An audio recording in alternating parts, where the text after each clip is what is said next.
Book in one hand and hook in another. How do I manage my small business as a student?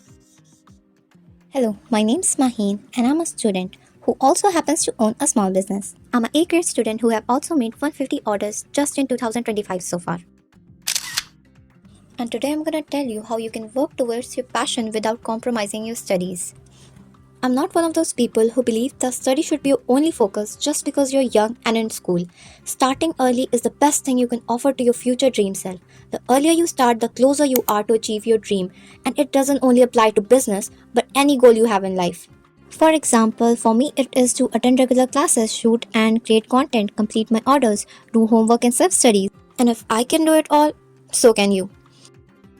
I think the biggest problem you face as a working student is you don't know where to invest your most time and energy, your study or your work.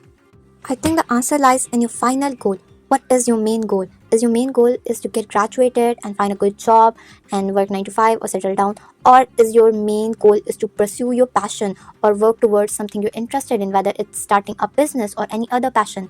Once you answer that question, it will make a lot easier to decide where you want to spend your most time and energy on. And as a student, it's more hard because most of the time you're so worked up from your school and your assignments and all the exams that you don't have time and energy to try or work on anything else.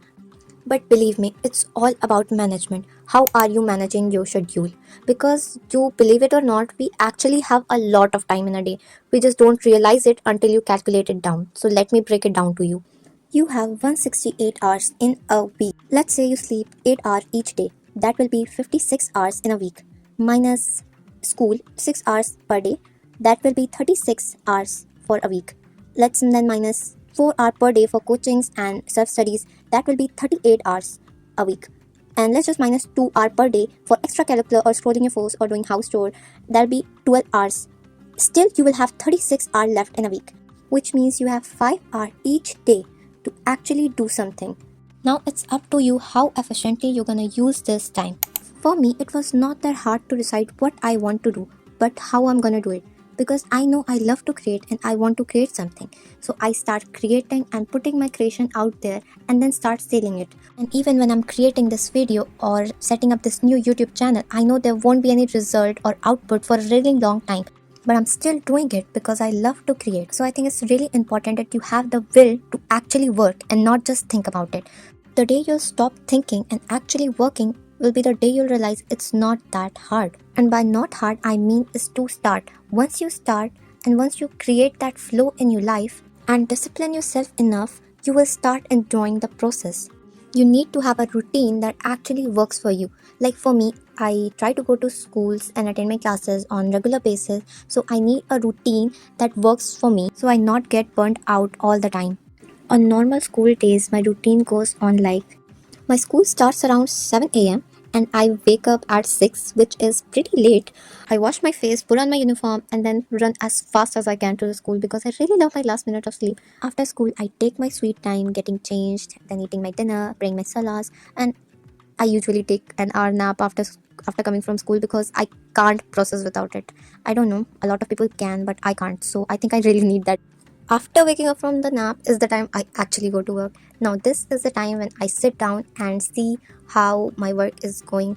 I see all the orders I have to complete and I work on that. I see what I have posted the previous day, what other contents I have to shoot and post and create, all that thing. I just go through all that and then create everything I have to do that day. After working for 2 hours, I usually take a break. During this break, I'll just go munch on something or just find something to eat like a raccoon and I'll just sit and enjoy. This is also the time I write scripts and ideas, just brainstorming anything that's in my mind so I could use it in the future because I forget ideas very quickly. If there's something in my head, I'll just and forget about it. So I have to write it down the moment I'm thinking it. My breaks usually last 1 hour because I can't take a shorter break. I'm not the 15-minute break person. I don't know. My break always lasts an hour at least. So after this break is my study time.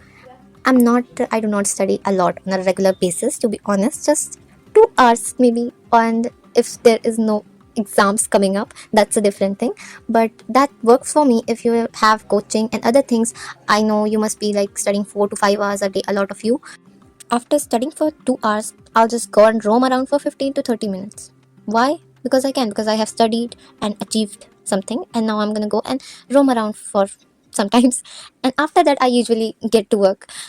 And because my products are handmade and I literally make each piece by hand, that take a lot of time.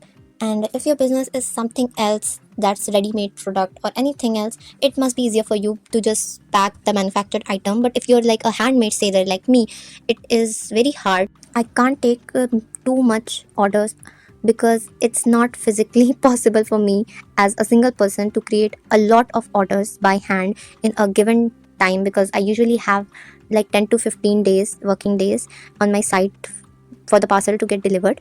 And in that time I have to make the product, then shoot it, film it, take the pictures for the social media, and pack it, post it, drop it at the post office, then just keep tracking it on the site. What if it's get lost? And yes, it do get overwhelming a lot of time, but I just love when the feedbacks, I just so in love with the feedbacks, you would say, because when people get my product and then they come back and tell me that they love it and they adore it and that they're going to buy it again and they're going to gift it to someone and they loved it, it just makes my day so much better. I usually give study more time on weekends because I am not a bad student. I have good marks to prove it. Hey, I have documents to prove it. And I also shoot most of my content and videos on Sunday because it's the weekend and it's the only free time I got. Rest of the week I have to complete my orders so I can ship it on Saturday. I usually ship all my orders together on Saturday so I don't have to go to the post office again and again. And it's safe to say that's how my life goes on regular basis. But I'm happy about it because I'm getting to create and I'm getting to do what I actually love. I love making crochet and I'm doing it and I'm earning out of it. That's a plus point, I guess. And yes, you will lose the motivation, you will get burnt out, and you will feel exhausted time to time. There will be days when you question yourself that why I'm even doing this? What is the result? Why, if I'm getting nothing out of it, why am I doing this? But I think the answer to that is in the long run, because when you start something like this, like something like a small business or any kind of business, and you keep seeing these big creators and these big businesses, and then it will make your work feel insignificant. But believe me, it's not. Your work holds so much more value. But to know that you have to keep making it, you cannot stop at a point. I think it's the commitment is a very big thing here. If you are willing to start it, are you committed to complete it till the end? And you may have heard this a thousand of times, but to actually achieve your goal, you just never need to stop trying. Even if you're failing like all the time, believe me, failure is my good friend. I have seen him from up close, and I keep failing here and there, but it doesn't mean I would stop trying. Maybe this video that I'm posting, it will not get a lot of views or likes, even when putting a lot of work in this. I will not stop making it. I will just go and make another video. Maybe that supposed to be my next hit. You never know when is the next hit coming. And maybe you were so close to your goal to actually achieve something, but you will never know because you stopped in between. You stopped trying. So I think it's the big thing. You just need to keep going even when things are not working out in that moment. But believe me, it will work out. With the right amount of passion, I think you can achieve anything. Sounds very cliche, but I think it's true. So don't hesitate, even if you're a student, please work on that great business idea you have in your mind. I believe every one of us have that one great business idea. So just go and work on that, and I'll see you around. And do leave a recommendation what type of video I should make next, a tutorial or something like this. I don't know what is this. I will appreciate that.